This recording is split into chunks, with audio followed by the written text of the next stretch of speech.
Meantime, Jodi Arias, she's back in a big way. It's the start today of her retrial. Will she get life or death by lethal injection for the brutal, vicious murder of her on and off again boyfriend, Travis Alexander?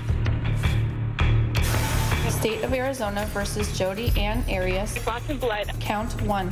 First-degree murder, premeditated murder. Once she begins stabbing him, it's not a situation where she stopped.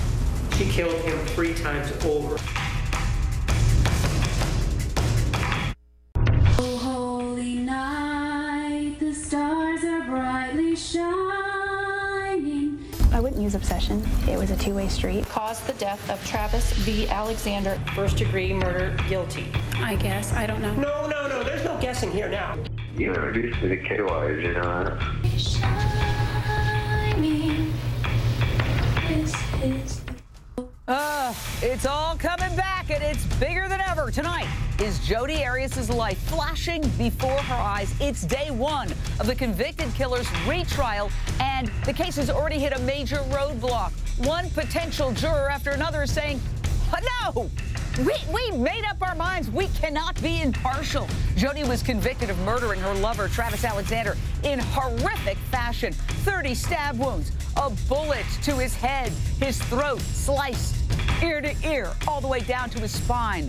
The graphic details of the murder and the couple's X-rated sex life played out on TV before captivated millions. The judge now finding out how tough it will be to seat an impartial jury who will decide whether Jodi deserves a death sentence. Many potential jurors said they could not follow instructions to be unbiased. One of them told the judge, "I couldn't erase the information from my mind." Maybe he means the blood. Everybody's got an opinion about this case.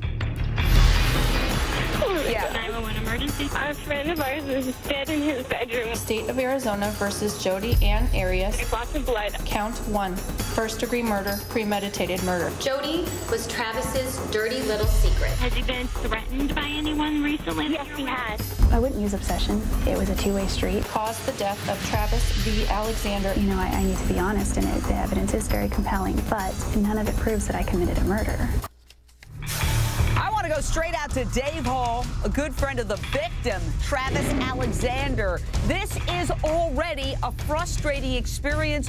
What are your frustrations as a man who loved this guy who was brutally and viciously murdered by this woman?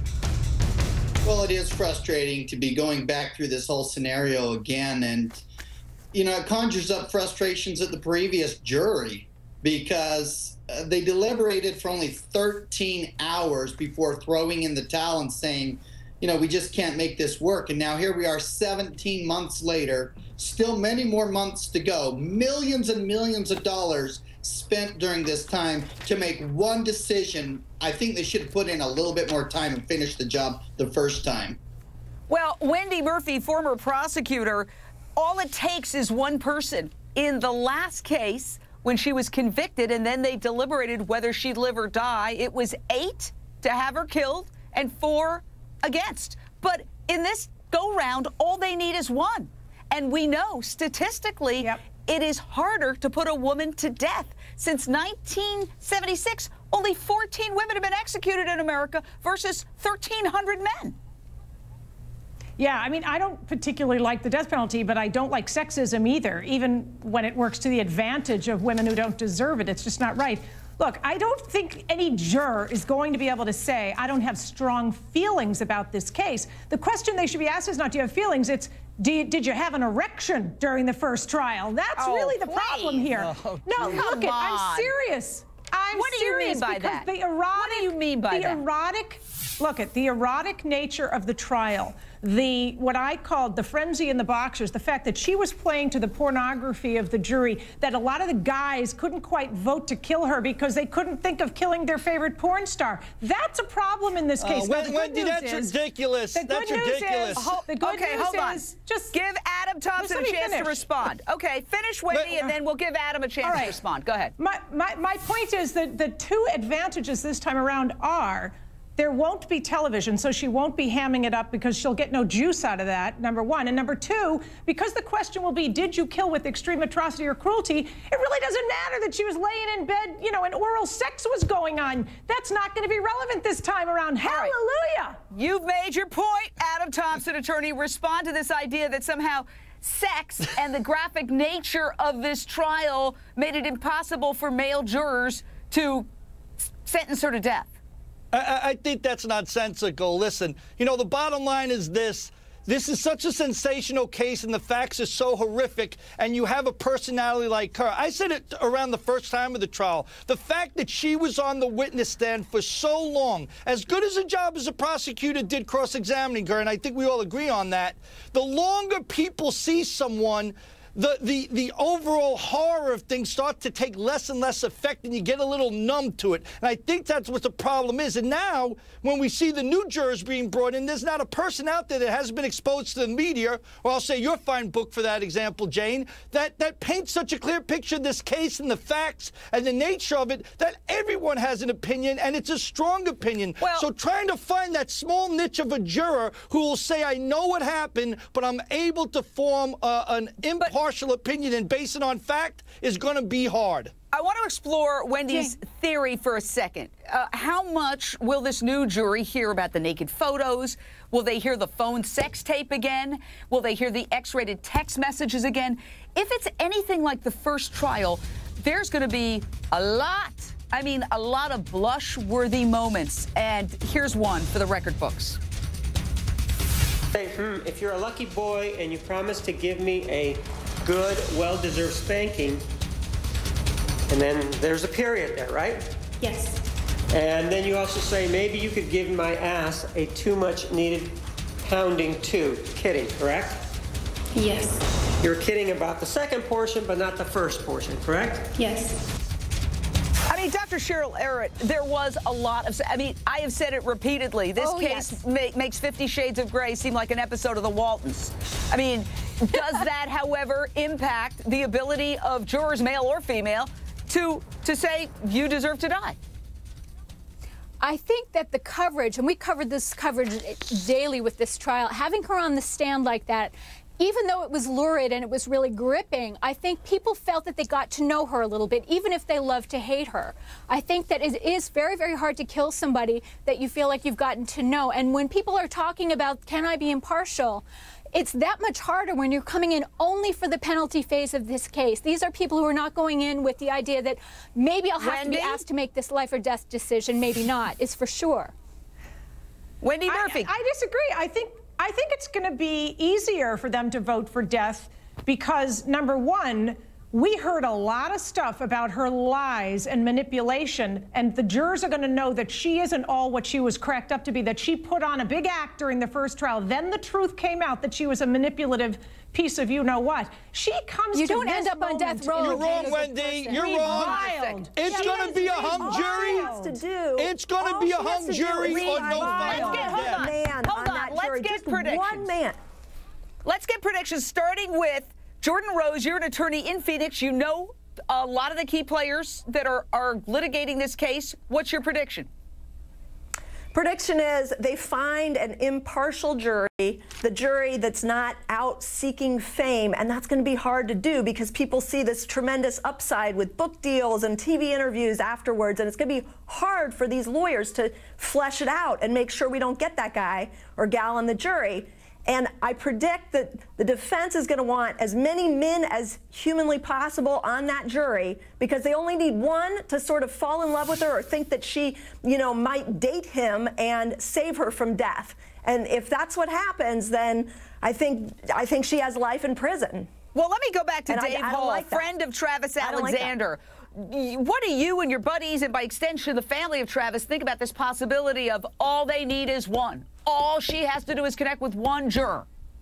You know, I have to agree with Wendy. I think she nailed it on the head here because, and specifically I'm going to call out the jury foreman of the previous trial because here you have someone who was elected by the other members of that jury to be their leader. So he was obviously influential to be the one voted to lead them. He was one that voted against the death penalty and hung it. But then in an interview afterwards, he said the state did not prove their case of premeditation, as if staging that break-in at her grandparents' house, stealing their gun, which happened to be the same caliber that he was shot with, taking her battery off of her phone, getting 3 gas cans and driving all the way to Arizona is not premeditated enough, weighed against her version of what happened, that she dropped his camera and he attacked her. There's no proof of any violence in that relationship. I agree ever. with you. Yeah. Premeditation, and she's a pathological liar. But again, my question, and on the other side of the break, will this woman take the stand again and hijack the trial for 18 days the way she did the last time? What do you think? And a great primer for the death penalty phase of the Jodi Arias case is my New York Times bestseller, Exposed: The Secret Life of Jodi Arias. It's the definitive book on this case, and it's just out in paperback right now with details that never came out at trial about Jodi's past. Up next, will Jodi's ongoing feud with her attorneys torpedo her defense? I'm asking you to tell me whether or not this fog that you've been telling us about increases your ability to remember, even though you're going into this fog. I would not say that it increases, but I don't know. I don't remember. You're the only one that knows about this memory stuff, right? Because according to you, it happened to you, right? I don't think I'm the only one that knows. Well, I'm not asking if you're the only one that knows. I'm asking you whether or not you are the one that has the best knowledge about what happens to you when this fog rolls in. Morning Express with Robin Meade. HLN tomorrow morning starting at 6 Eastern. And I woke up and he was on top of me. And he had already penetrated and started having sex. I kind of felt like a prostitute, sort of. The penalty phase of the trial has started. The big question, will she live or die? And to that end, another question, will Jodi take the stand again? We're going to debate it, starting with Jordan Rose, attorney out of Phoenix. Will she take the stand?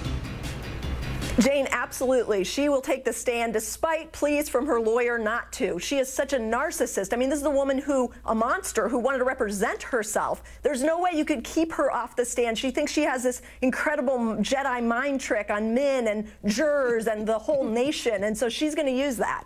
Absolutely, she's taking the stand. Let me say this. Adam Thompson, there are some experts who say, first of all, the jury foreperson in the trial that convicted her told the defense she was a horrible witness. They said, do yourself a favor, tell her not to take the witness stand. Also, she opens herself up to cross-examination. So a lot of experts think, no, she won't take it. What do you think, Adam?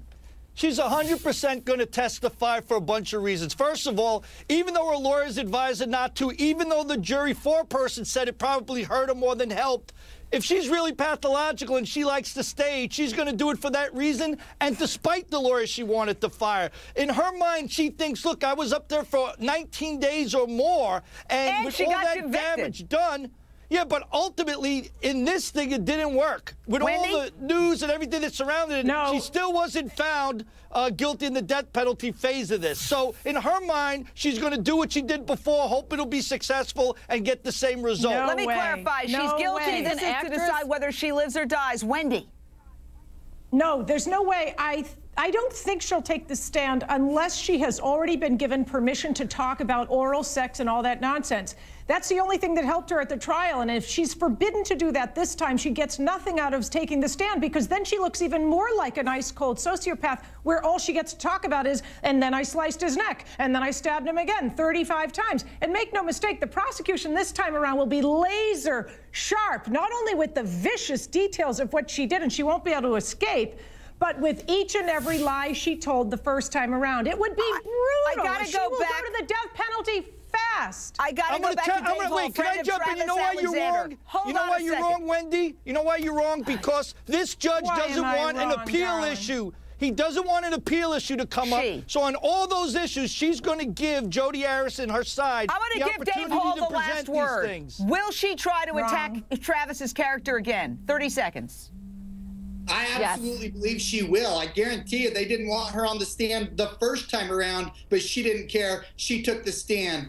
And for William Zervakis, who was the jury foreperson, who comes on and says she made a bad witness and it would be a mistake. He's now consulting with Wilmot and Nurmi, trying to advise them how she can do better the second time around.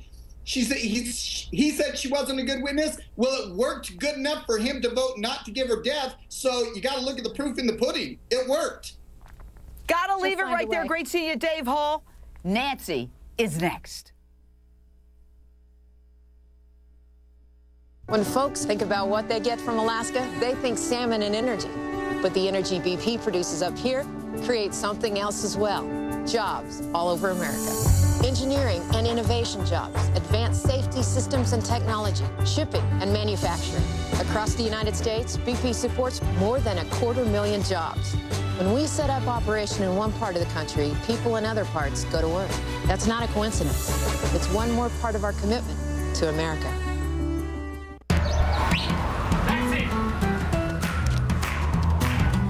What sorts of things are keeping you guys awake at night? Am I saving enough? Will I be able to save enough before retirement? My life expectancy now is 24 years. My money expectancy is about